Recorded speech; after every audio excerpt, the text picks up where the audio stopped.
உங்களுக்கு சுத்தமா பிடிக்காத ஒரு வாழ்க்கை, உங்க வாழ்க்கையிலேயே நீங்க இந்த மாதிரி ஒரு அனுபவத்துக்குள்ள போவீங்கன்னு நீங்க கனவுல கூட நினைக்காம இருக்கலாம்.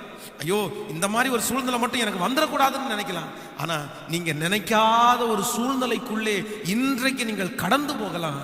ஆனா நான் நம்புறேன், அந்த பாதையை ஆண்டவர் அனுமதிச்சது, அந்த பாதையை ஆண்டவர் உங்களுக்கு அனுமதிப்பாரே ஆனால் அது தீமைக்காக ஒரு நாளும் இருக்காது, நிச்சயமாக நன்மைக்காகவே இருக்கும்.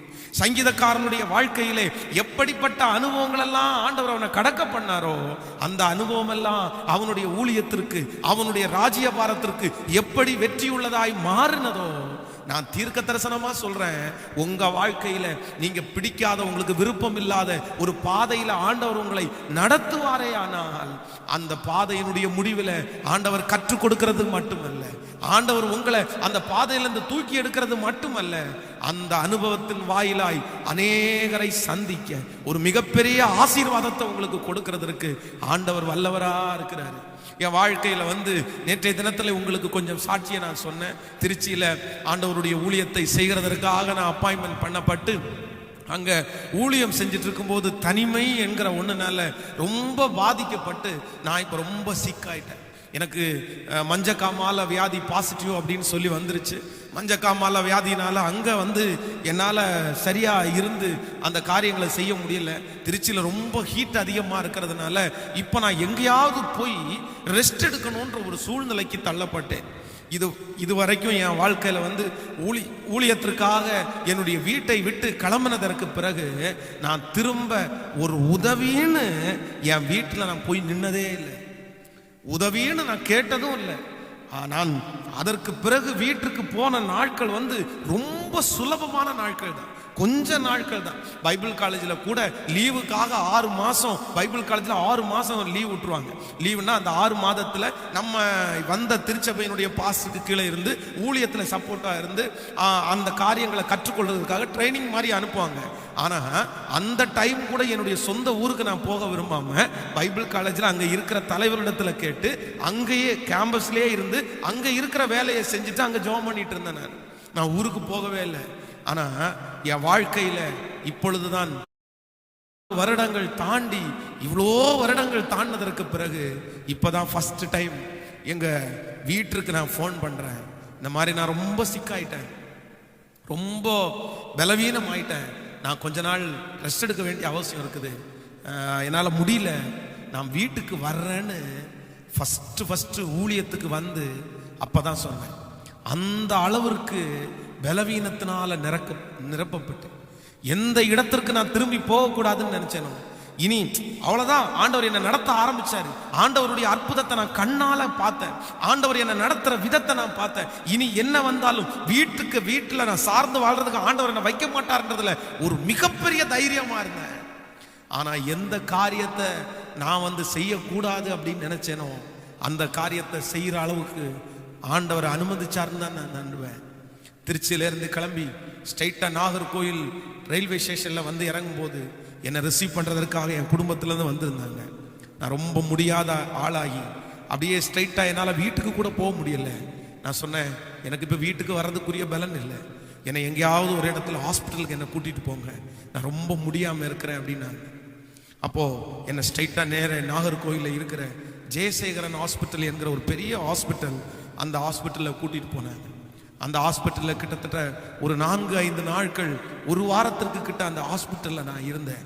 அந்த ஹாஸ்பிட்டலில் இருக்கிற டாக்டர்ஸ் எல்லாம் எத்தனையோ ட்ரீட்மெண்ட் பார்த்தாங்க. ஆனால் எனக்கு பலவீனத்திலிருந்து விடுதலை கிடைக்கவே இல்லை, என்னால் சுகமே கிடைக்கல. எனக்கு தூக்கம்ன்றது சுத்தமாக என்னை விட்டு போயிருச்சு.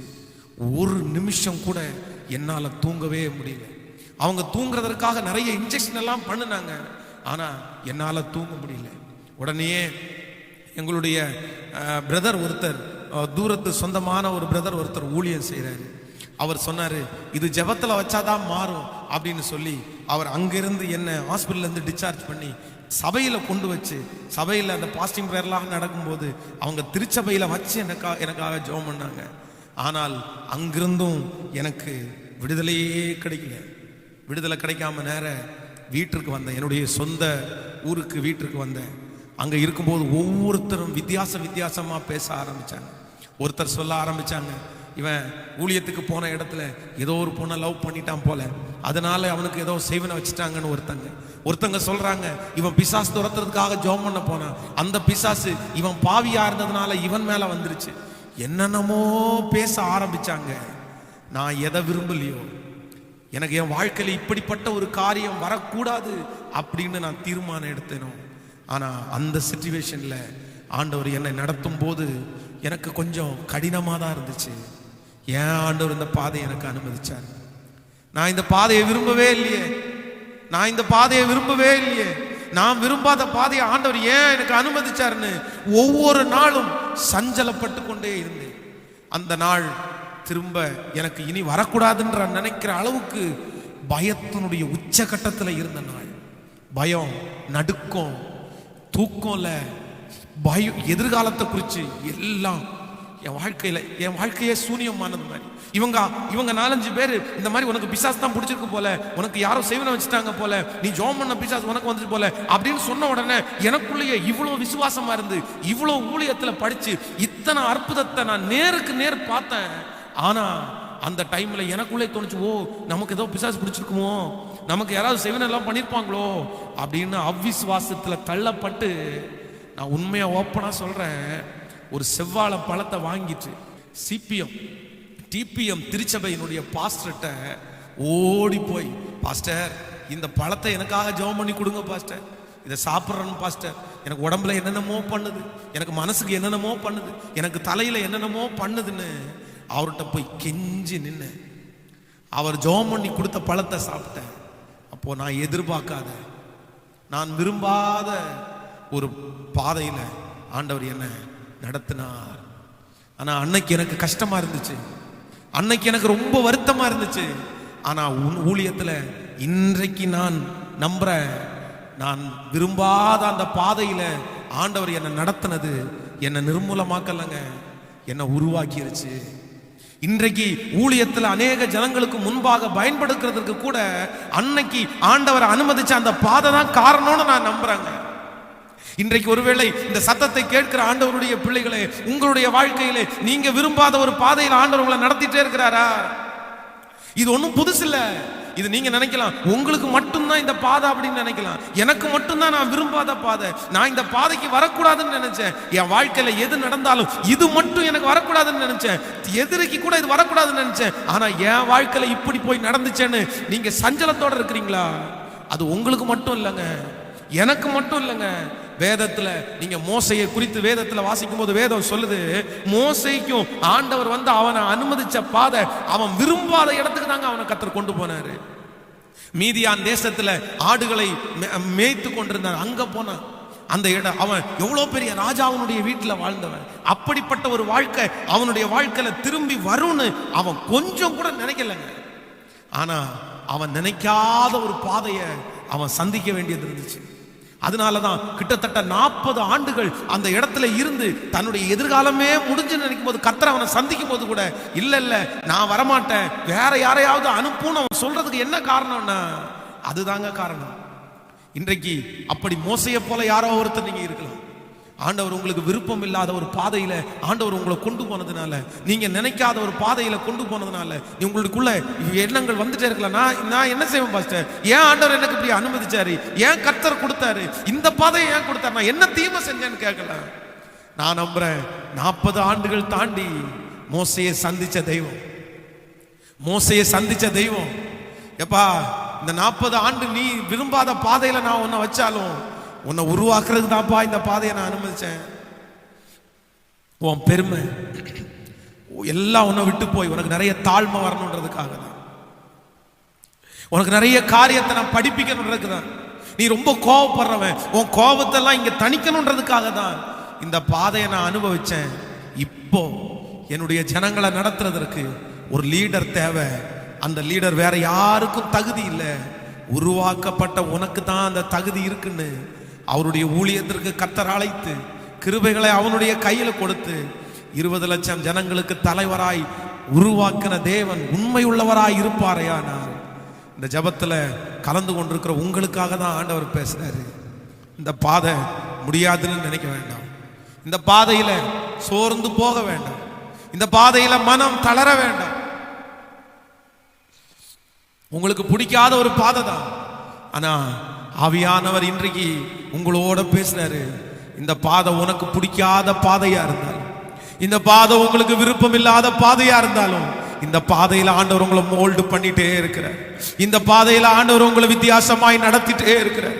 இந்த பாதையில ஆண்டவர் உங்களுக்கு நிறைய கற்றுக் கொடுத்து கொண்டிருக்கிறார். இந்த பாதையினுடைய முடிவிலே மோசையை கனப்படுத்தின தெய்வம் உங்களையும் கனப்படுத்துவேன் என்று கர்த்தர் வாக்கு கொடுக்கிறார். நம்புறவங்க கரங்களை தட்டி ஆண்டவருக்கு மகிமை செலுத்தலாமா? ஹல்லேலூயா, ஹல்லேலூயா. சோ என் வாழ்க்கையில மறக்க முடியாத சம்பவம் இந்த சம்பவம் தான். என் சாட்சியை முன்னாடி ஒவ்வொரு நாளும் கேட்டவங்களுக்கு தெரியும். என் வீட்டை விட்டு கெத்தா வந்தேன். 3 வருஷம் என் வீட்டில் ₹1 கூட பணம் கேட்காம படிச்சு முடிச்சிட்டேன். எப்ப போனாலும் ஆண்டவர் என்ன ரொம்ப நடத்துறாருன்ற அந்த கெத்துல தான் என் வீட்டுக்குள்ள போனேன். ஆனா ஃபர்ஸ்ட் டைம் என் வீட்டுல ஒன்றும் இல்லாதவனா போய் நின்னேன். ஒன்றும் இல்லாதவனா போய் நின்னேன். எங்க அம்மா அப்பா எல்லாம் அதுக்குள்ள ரட்சிக்கப்பட்டாங்க. எங்க அம்மா அப்பா, நீ ஊழியக்காரன், உனக்கு ஏன் விசுவாசம் இல்லைன்னு என்னை திட்டுற அளவுக்கு மாற்றப்பட்டேன். என் வாழ்க்கையை அப்படி தலைகீழா மாறிடுச்சு. ஆனா இன்னைக்கு நான் நம்புறேன், இன்னைக்கு நான் விசுவாசிக்கிறேன், அது தீமைக்கு இல்லை, நன்மைக்கு. உங்க வாழ்க்கையில நடக்கிறதெல்லாம் நன்மைக்கு.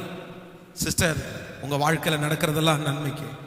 பிரதர், உங்க வாழ்க்கையில நடக்கிறதெல்லாம் நன்மைக்கு தான். இன்னைக்கு அது தீமையா இருந்தாலும் ஆண்டவர் ஒரு நாள் நன்மையாய் மாற்ற வல்லவராக இருக்கிறார். ஆமென், ஆமென். சோ இன்னொரு வசனத்தை கூட வேதத்தை திறந்து நம்ம வாசிக்க போகிறோம். 2 தீமோத்தேயுவின் புஸ்தகத்தை எடுத்துக்கொள்ளுங்கள். 2 தீமோத்தேயுவின் புஸ்தகம் 4ஆம் அதிகாரத்தில் 2 தீமோத்தேயுவின் புஸ்தகம் 4ஆம் அதிகாரம் 16வது வசனத்தை நம்ம வாசிக்க போறோம்.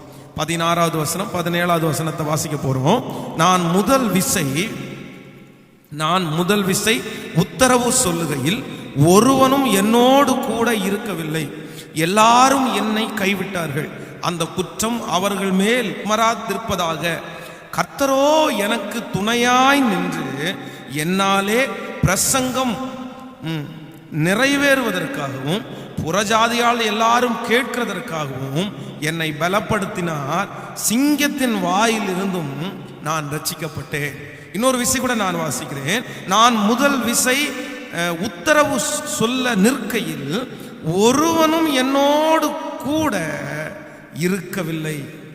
நான் முதல் விசை ராஜாவுக்கு முன்பாக உத்தரவு சொல்ல நிற்கையில் ஒருவனும் எனக்கு முன்பாக நிற்கவில்லை. யாருமே எனக்கு துணையா நிக்கல. கவனிங்க, இந்த வார்த்தையை எழுதின அப்போஸ்தலனாகிய பவுலை குறித்து வேதம் சொல்லுது, இவனுக்காக கண்களை பிடுங்கி கொடுக்கிறதற்கு கூட ஆட்கள் இருந்தாங்க.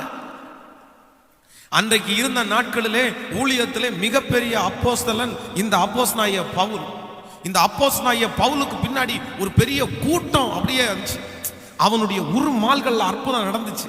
அவன் நடந்து போகும்போது அற்புதம் நடந்துருச்சு.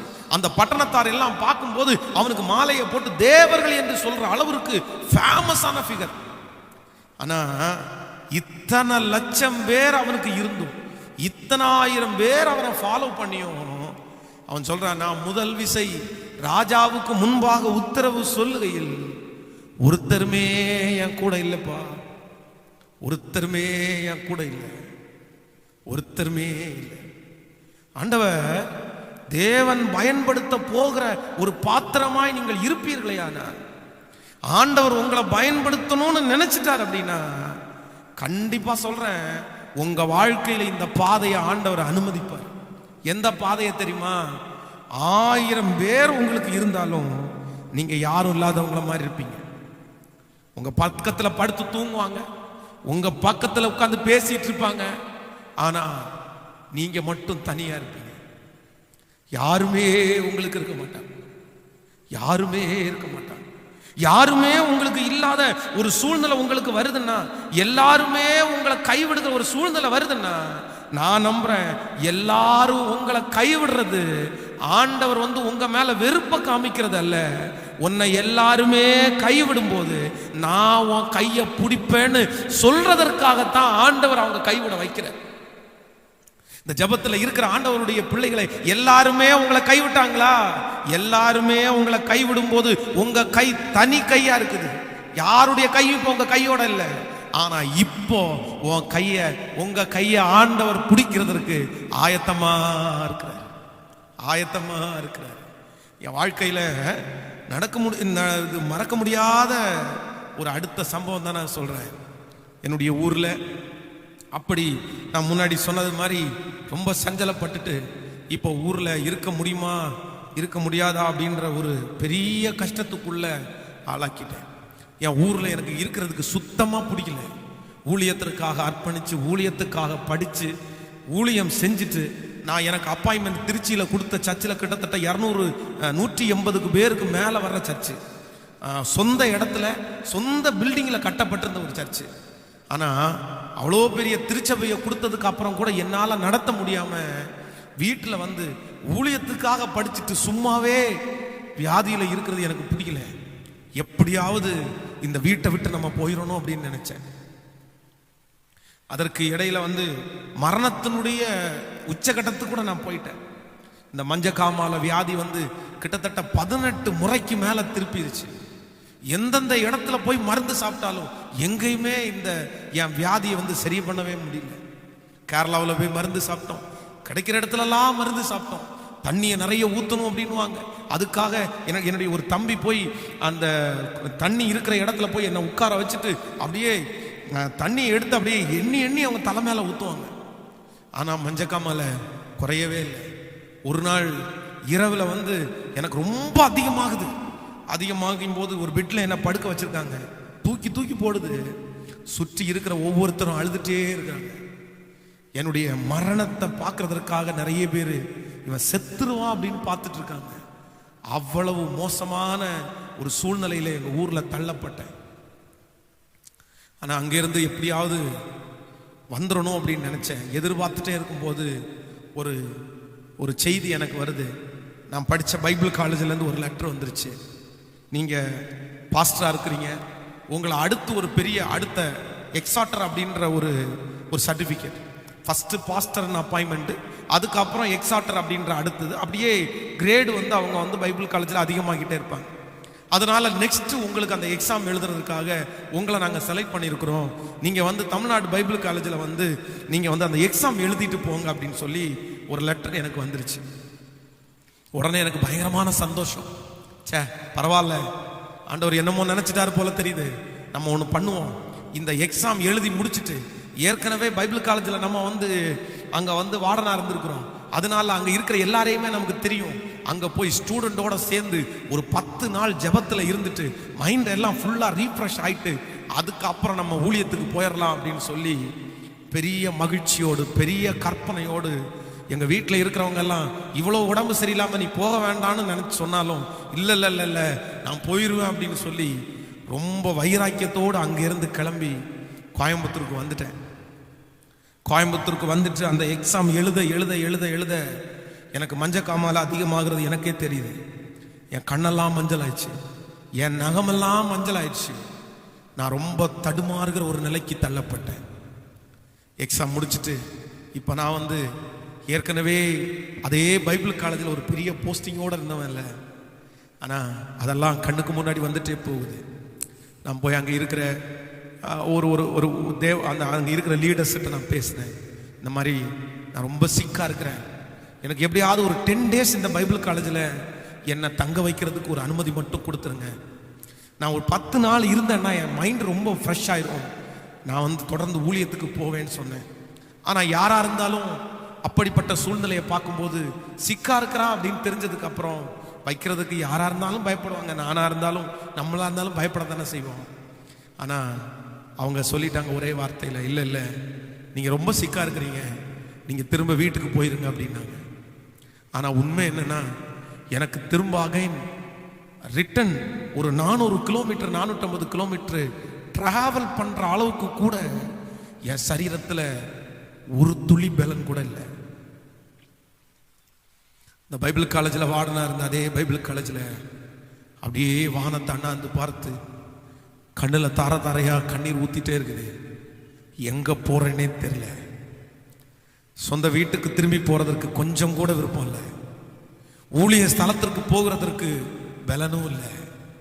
கோயம்புத்தூர் பட்டணத்தில் இருக்க வைக்கிறதற்கும் யாருமே இல்லை. யாருமே இல்லை.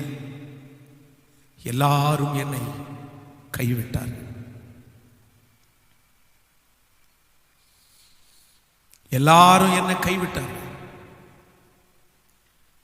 யாருமே இல்லை.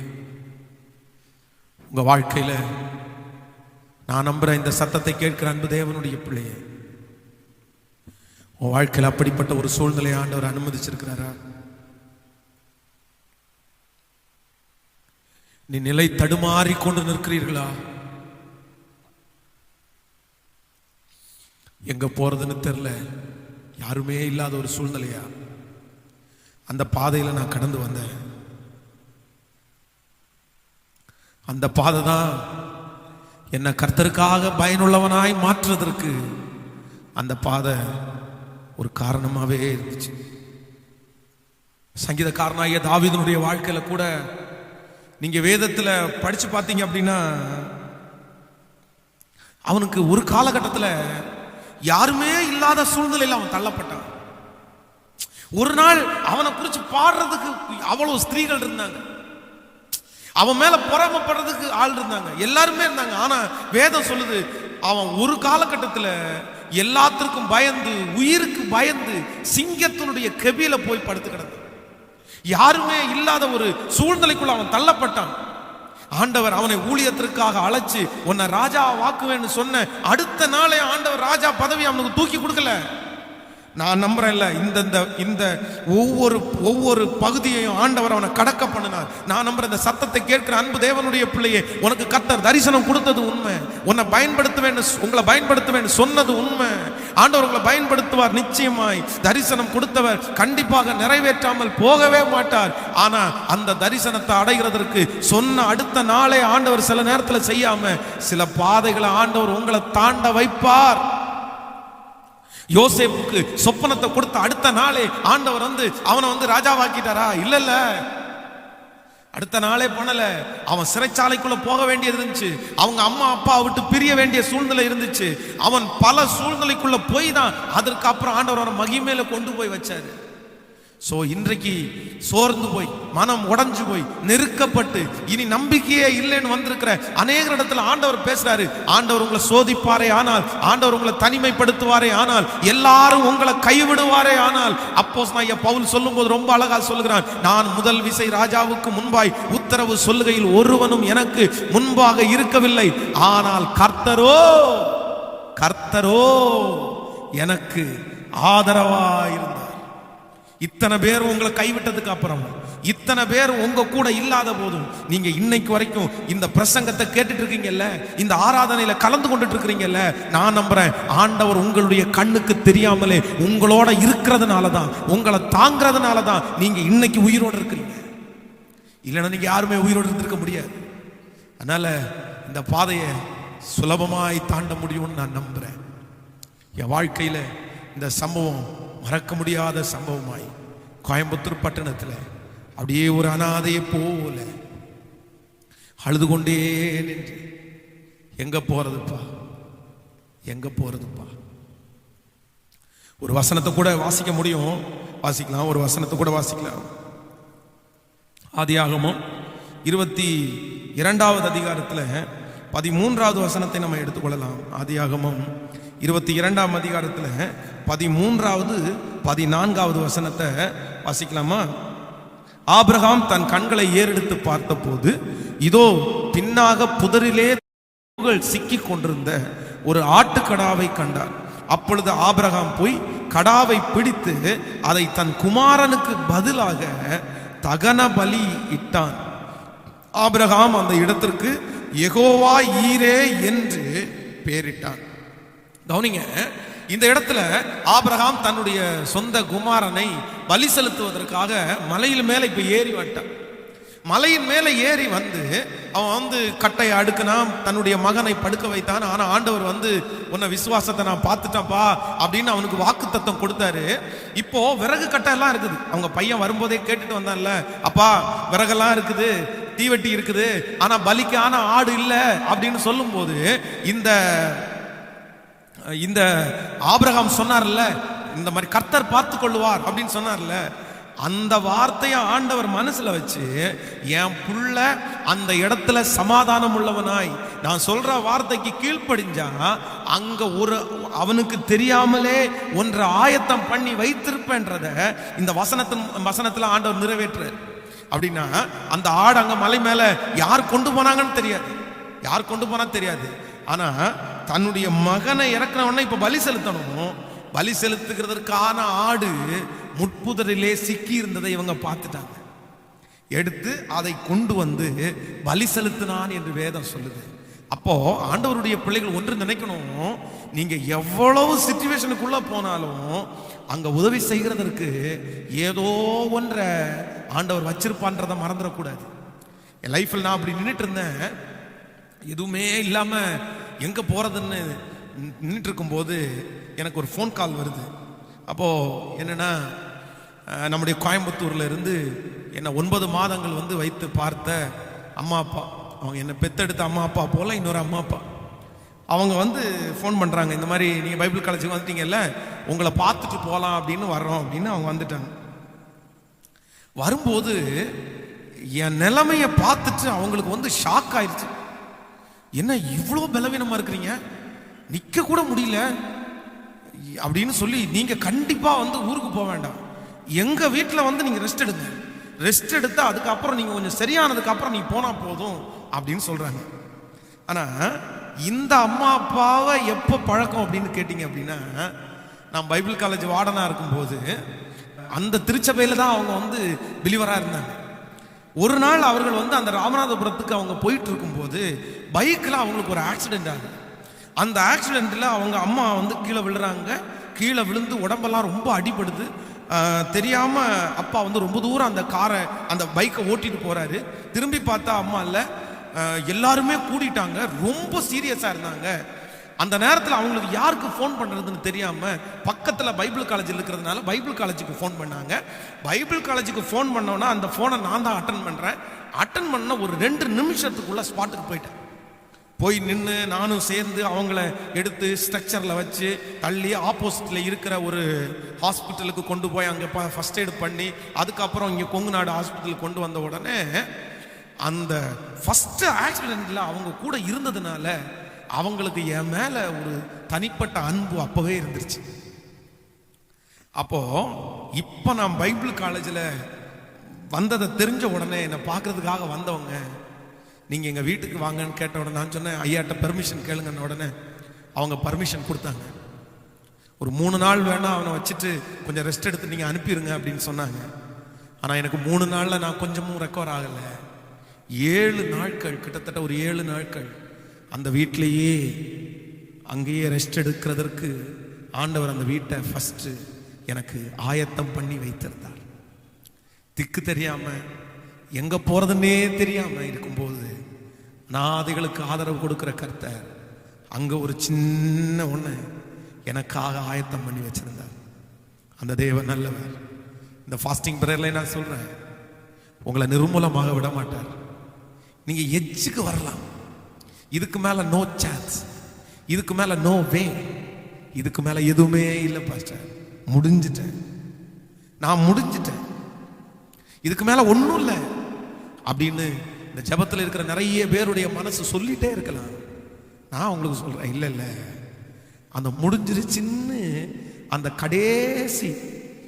கடைசி பீட் நிக்க போற நேரத்தில் ஒரு சின்ன வேர், அதாங்க ஆண்டவர். எரேமியாவை குழிக்குள்ள தள்ளிட்டாங்க. அந்த குழிக்குள்ள அந்த ராஜா அவனை போட்டுட்டாரு. குழிக்குள்ள ராஜா அவனை போட்டதுக்கு பிற்பாடு பாத்தீங்க அப்படின்னா ராஜ்யத்துல எல்லாமே மாற்றப்பட்டுருச்சு. இப்போ அந்த ராஜா கூட இப்படிப்பட்ட ஒருத்தனை குழியில போடுறோம் அப்படின்னு யோசிக்கிற அளவு கூட யாருமே இல்லை. ஏன்னா அதுக்குள்ள நேபுகாத் நேச்சருடைய ஆட்கள் வந்துட்டாங்க. கொஞ்சம் கொஞ்சமா தேசம் வந்து பாழாய்க்கொண்டே போகுது. யாருமே குழிக்குள்ள போட்டிருக்கிற அவங்க நெகேமியா மேல கான்சன்ட்ரேட் பண்ணவே முடியாது. அந்த மாதிரி ஒரு சூழ்நிலையில நெகேமியா குழிக்குள்ள கிடக்குறாங்க. இப்ப யாருமே இல்லை, எல்லாருமே அந்த சிறையாக்கப்பட்டு போய்கொண்டே இருக்கிறாங்க. ஆனா அந்த நேரத்தில் ஒரே ஒரு மனுஷன் ஆண்டவர் ஏவி விடுறாரு. அந்த மனுஷன் வந்து பார்க்கிறான், குழிக்குள்ள கிடக்கிற தேவனுடைய மனுஷனை தூக்கி விடுறதுக்கு கூட கயிறு இல்லை. திரும்பி பார்க்கும்போது பழைய துணி கொஞ்சம் கிடந்துச்சு. அந்த துணியெல்லாம் ஒன்னொன்னா கட்டி அதை கயிறு மாதிரி பண்ணி அவனை எடுத்து வெளியே விடுறான். அப்ப நான் நம்புறேன், அந்த இடத்துல அவனை காப்பாற்றுறதுக்குன்னு ஒரு பழைய துணியை கூட என் ஆண்டவர் ஆயத்தப்படுத்துவாரே. ஆனால் உங்க வாழ்க்கையில் நான் சொல்றேன், நீங்க லாஸ்ட்னு நினைக்கிறீங்கல்ல, நீங்க முடிஞ்சிருச்சுன்னு நினைக்கிறீங்கல்ல, இல்லை இல்லை, உங்க கண்ணுக்கு தான் முடிஞ்சிருச்சு, உங்க பார்வைக்கு தான் முடிஞ்சிருச்சு. ஆனா ஆண்டவருடைய பார்வைக்கு முடியவே, அவருடைய இரக்கத்திற்கு முடிவே இல்லை, அவருடைய அன்பிற்கு அழவே இல்லை, அவருடைய அன்பிற்கு அழவே இல்லை. ஹல்லேலூயா, ஹல்லேலூயா. அவங்க வீட்டுக்கு போய் 7 நாட்கள் ரெஸ்ட் எடுத்து முடிக்கும் போது ஒரு வசனத்தை வாசிக்கலாமே. ரூத்தின் புஸ்தகம் 1ஆம் அதிகாரத்தில் 20வது வசனத்திலிருந்து நம்ம வாசிக்க போகிறோம். அதற்கு அவள், நீங்கள் என்னை நகோமி என்று சொல்லாமல் மாறாள் என்று சொல்லுங்கள். சர்வ வல்லவர் எனக்கு மிகுந்த கசப்பை கட்டளையிட்டார். நான் நிறைவுள்ளவளாய் போனேன். கர்த்தர் என்னை வெறுமையாய் திரும்பி வர பண்ணினார். கர்த்தர் என்னை சிறுமைப்படுத்தி சர்வ வல்லவர் எனக்கு என்னை படுத்தி இருக்கையில் நீங்கள் என்னை நகோமி என்பானேன் என்றார். இந்த வசனத்துல நகோமி தன்னுடைய சொந்த ஊருக்கு திரும்பி வர்றார், பெத்தேலுக்கு. ஆனா வரும்போது எல்லாருமே நல்லா இருக்காங்க, இவங்க மட்டும் நல்லா இல்லை. அவங்க சொல்லும்போது சொல்றாங்க, நான் நிறைவுள்ளவளாய் போனேன், நான் நிறைவுள்ளவளாய் போனேன், ஆனா இப்போ குறைவுள்ளவளாய் வந்தேன். ஆண்டவர் எல்லாத்தையுமே எனக்கு கொடுத்துட்டாருப்பா, எனக்கு புருஷனை கொடுத்துட்டாரு, எனக்கு பிள்ளைகளை கொடுத்துட்டாரு, எனக்கு நல்ல வீட்டை கொடுத்தாரு, எல்லாத்தையுமே ஆண்டவர் கொடுத்துட்டாரு. ஆனா இப்போ ஆண்டவர் எல்லாத்தையுமே என்னை விட்டு எடுத்துட்டாரு. உங்க வாழ்க்கையில் நான் சொல்றேன், ஆண்டவர் உங்களை பயன்படுத்துகிற பாத்திரமாய் நீங்கள் மாறுவீர்களே. ஆனால் சில நேரத்தில் உங்க வாழ்க்கையில் ஆண்டவர் எல்லாத்தையுமே கொடுப்பாரு. ஆனா ஆண்டவர் உங்களை உருவாக்குற காலங்களில் அவர் கொடுத்ததை சில நேரத்தில் எடுத்துக்கவும் செய்வார். ஆனா ஒன்றை நீங்கள் மறந்து விடக்கூடாது, ஆண்டவர் அவர் கொடுத்த ஒன்றை உங்ககிட்ட எடுக்கிறார் அப்படின்னா நீங்க நீதியா வாழ்ந்து, நீங்க அவருடைய பிள்ளையா வாழ்ந்து, ஆண்டவர் அனுமதியோட ஆண்டவர் கொடுத்ததை உங்களிடத்துல இருந்து எடுக்கிறார் அப்படின்னா நான் நம்புறேன், எடுத்த ஆண்டவர் ஏற்கனவே உங்களுக்கு இருந்தது மட்டும் இல்ல, 2 மடங்கு அதிகமாய் கொடுக்கிறதுக்கு தான் அதை எடுக்கிறார்ன்றதை இங்க மறந்துடவே கூடாது. யோபுனுடைய வாழ்க்கையில வேதம் சொல்லுகிறது, ஆண்டவர் வந்து அவனுக்கு எல்லாத்தையுமே கொடுத்துட்டாரு. அதான் யோபு சொல்லும் போது சொல்லுகிறான், கர்த்தர் கொடுத்தார், கர்த்தர் எடுத்தார், கர்த்தருடைய நாமத்திற்கு ஸ்தோத்திரம். அவனுக்கு வேலைக்காரங்களை எடுத்துட்டாரு, அவனுக்கு ஆடு மாடுகளை எடுத்துட்டாரு, ஒட்டகங்களை எடுத்துட்டாரு, பிள்ளைகளை எடுத்துட்டாரு, எல்லாத்தையுமே எடுத்துட்டாரு, சரீர பலன் எல்லாமே அவனை விட்டு போயிருச்சு. ஆனா அந்த சோதனையினுடைய காலம் முடிஞ்சதற்கு பிறகு அவன் இழந்தது எல்லாத்தையும் ஆண்டவர் எப்படி கொடுத்தாராமா, யோபுனுடைய முன்னிலைமையை பார்க்கலாம் ஆண்டவர் அவனை இரட்டத்தனையாய் ஆசீர்வதித்தார். இந்த ஃபாஸ்டிங் பிரேயர்ல இருக்கிற யாரோ ஒருத்தரிடத்துல ஆண்டவர் பேசிட்டே இருக்கிறாரு. இன்று ஆண்டவர் உங்களை சோதிக்கிற ஒரு காலம், இன்று ஆண்டவர் உங்களை உருவாக்குற ஒரு காலம். கொடுத்ததெல்லாவற்றையும் எடுத்து இன்றைக்கு நகோமிய மாதிரி நீங்க பேசிட்டே இருக்கலாம், நீங்க நகோமிய மாதிரி பேசிட்டே இருக்கலாம். ஆண்டவர் எல்லாத்தையும் கொடுத்துட்டு எடுத்துட்டாரு, எல்லாத்தையும் கொடுத்துட்டு எடுத்துட்டாரு.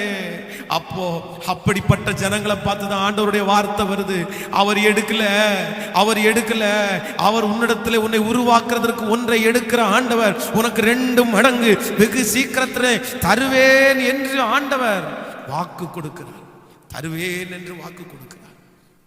எஸ், அவர் தர வல்லவராக இருக்கிறார். 7 நாட்கள் அவங்க வீட்டில் முடிச்ச உடனே திரும்ப அவங்கள பார்த்து சொன்னேன், நான் இந்த இடத்துல இருப்பதற்காக அழைக்கப்பட்டவன் அல்ல, எனக்கு ஊழியம் ரெடியாக இருக்குது, நான் ஊழிய ஸ்தலத்துக்கு போய்த்தான் ஆகணும், கண்டிப்பாக நான் ஊழியத்துக்கு போயிடுவேன் அப்படின்னு சொல்கிறேன். அவங்க சொல்கிறாங்க, நீங்கள் ரொம்ப பலவீனமாக இருக்கிறீங்க, நீங்கள் போனீங்கன்னா அங்கே ஊழியம் செய்ய முடியாது அப்படின்னாங்க. ஆனால் அவங்களுடைய ஒரு மாருதி 800 காரில் உட்கார வச்சு என்னை கைத்தாங்கலாக கோயம்புத்தூரில் இருக்கிற திருச்சி பஸ் ஸ்டாண்டில் என்னை பஸ் ஏற்றி விட்டாங்க.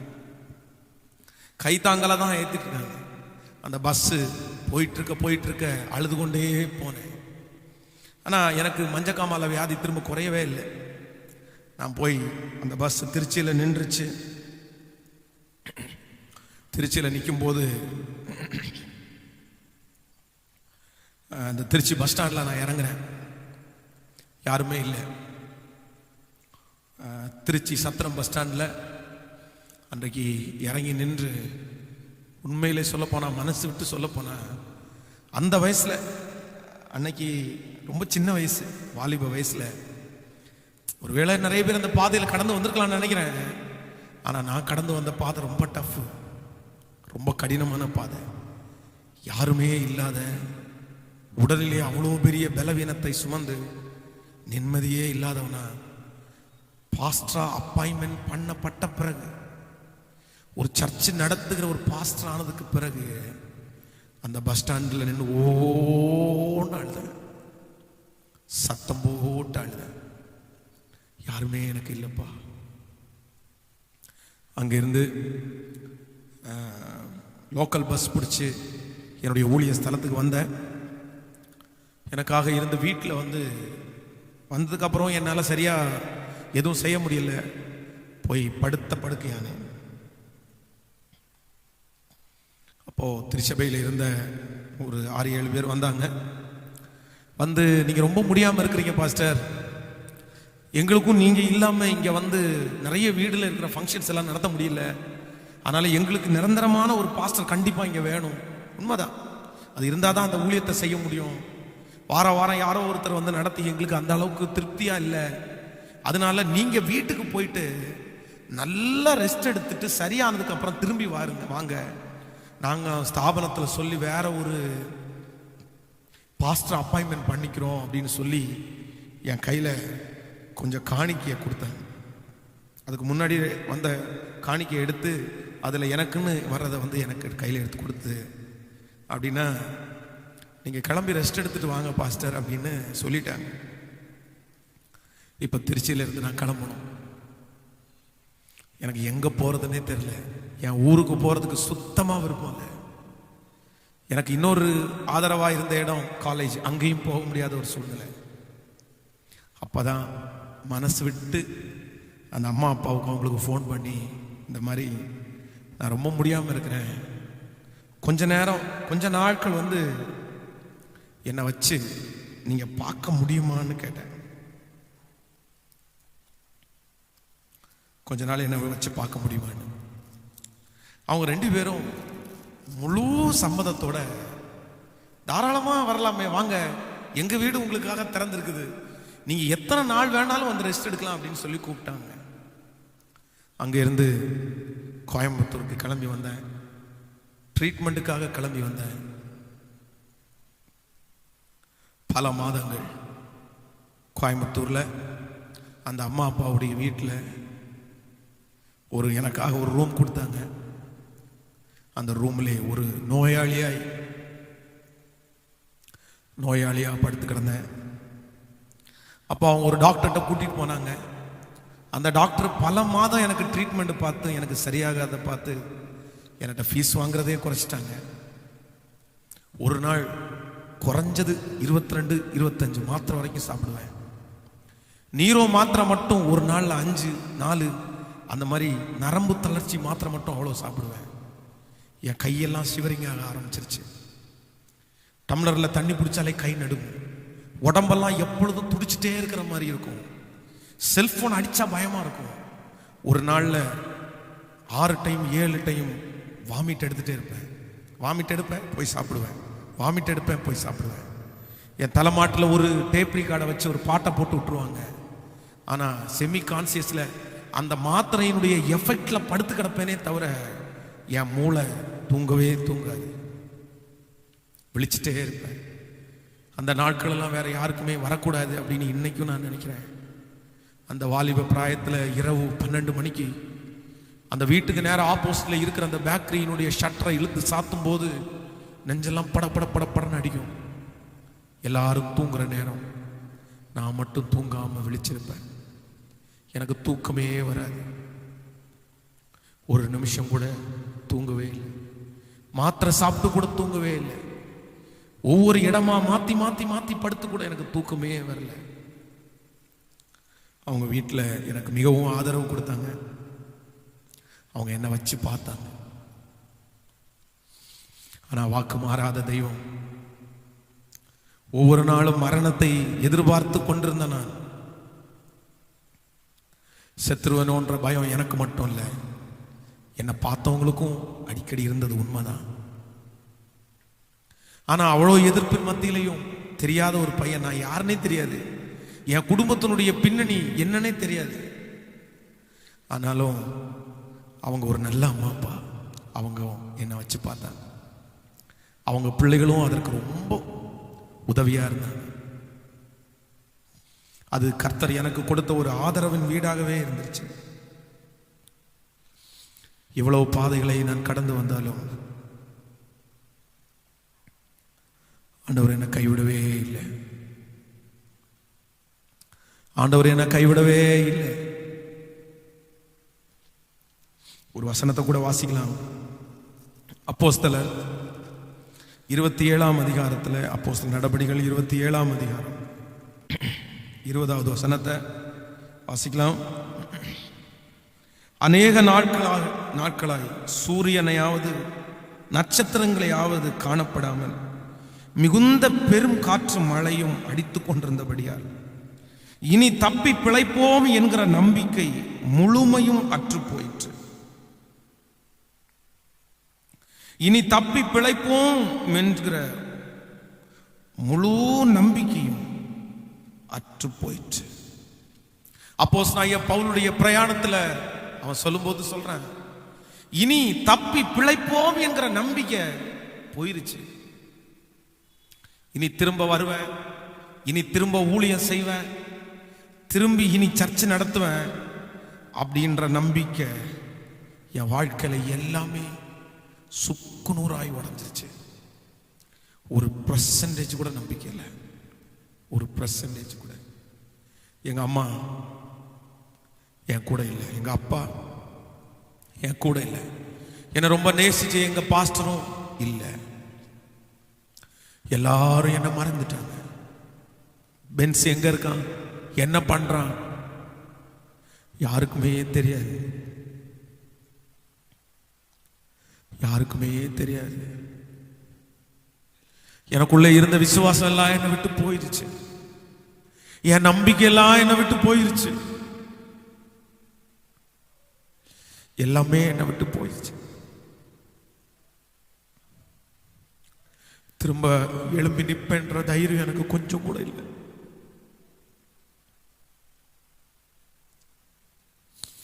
ஆனாலும் ஆண்டவரை மறுதலிக்கணும்னு ஒரு நிமிஷம் கூட நினைச்சதே இல்லை. ஆண்டவரை மறுதலிக்கல. ஒவ்வொரு நாளும் அந்த வீட்டுக்குள்ளே இருக்கும்போது நான் அழுகிற சத்தத்தை அவங்க கேட்டக்கூடாதுன்ற ஒரே ஒரு காரணத்திற்காக பாத்ரூம்ல குளிக்க போகிற நேரம் தான் எனக்கு அழுகிற நேரம். பாத்ரூம்ல தண்ணியை திறந்து விட்டுட்டு சத்தம் போட்டு ஒரு பாட்டை பாடிட்டே இருப்பேன். நான் நடந்து வந்த பாதைகள் கரடு மேடுகள், நான் கடந்து வந்த பாதைகள் முட்கள் வேலிகள், நடக்க முடியல டேடி, நடக்க முடியல. பாத்ரூம்ல தண்ணியை திறந்து விட்டுட்டு ஓன்னு அழுவேன். ஆனால் என் சோதனையின் காலம் முடிவுக்கு வந்தது.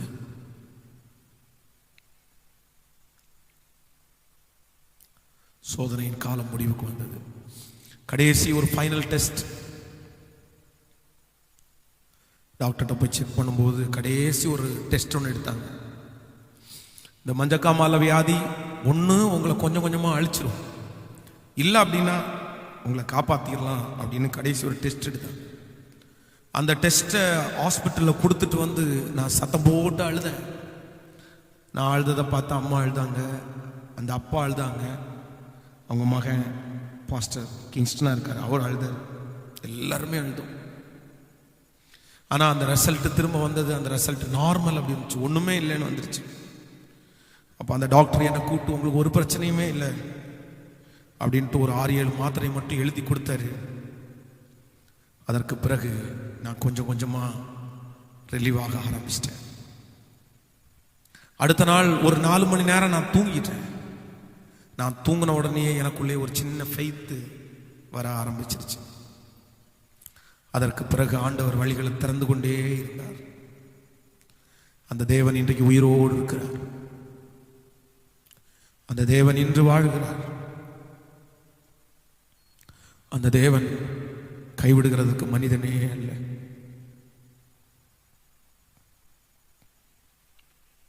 இந்த 21 நாள் உபவாச ஜெபத்திற்குள் ஒரு பெரிய மகிமை ஆண்டவர் உங்களுக்கு தர வல்லவர். எஸ், என்னை விட பெரிய பெரிய பாடுகளுக்குள்ள இருக்கிறவர்கள் கூட ஒருவேளை இந்த இடத்துல இருக்கலாம். ஆண்டவருடைய பிள்ளையே, ஆண்டவர் ஒரு நாள் உன்னை கைவிட மாட்டார். நம்பிக்கையை தளர விடாதீங்க. நம்பிக்கையை தளர விட வேணாம். ஆண்டவர் கைவிட மாட்டார். கர்த்தர் கைவிட மாட்டார்.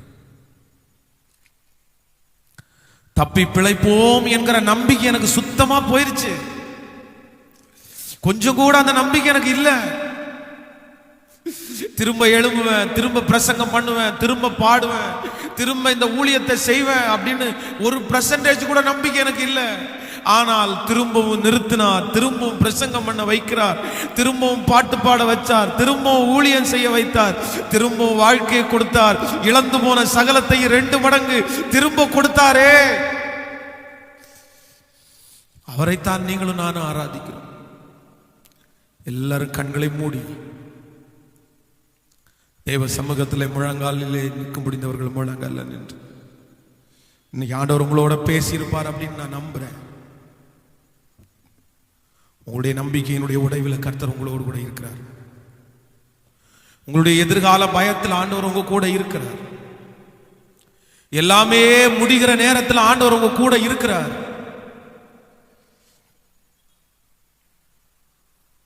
உங்க ஓட்டம் இன்னும் முடியல. உங்க ஓட்டம் இன்னும் முடியல. உங்க உபத்திரவ காலம் முடிஞ்ச உடனே நீங்கள் நிறைய பேர் பொன்னாக விளங்க போகிறீர்கள். அப்ப நீங்க எழும்பி நின்று சொல்லுவீங்க, நான் உபத்திரவப்பட்டது எனக்கு நல்லது, ஆதலால் உம்முடைய பிரமாணங்களை கற்றுக்கொண்டேன். எங்க அப்பா பாஸ்டர் கிடையாது, எங்க அப்பா குடிகாரரா இருந்தவங்க, எங்க அப்பா பிராண்ட் ஷாப்புக்கு ஓனரா இருந்தவங்க, எங்க குடும்பத்துல யாருமே ஊழியக்காரங்க கிடையாது, எங்க வம்சத்துல யாருமே ஊழியக்காரங்க கிடையாது. ஆனா எங்க வம்சத்திலிருந்து என்னை மட்டும் தனியாய் தெரிந்தெடுத்தார். என்ன ஊழியக்காரனா மாத்தினார்.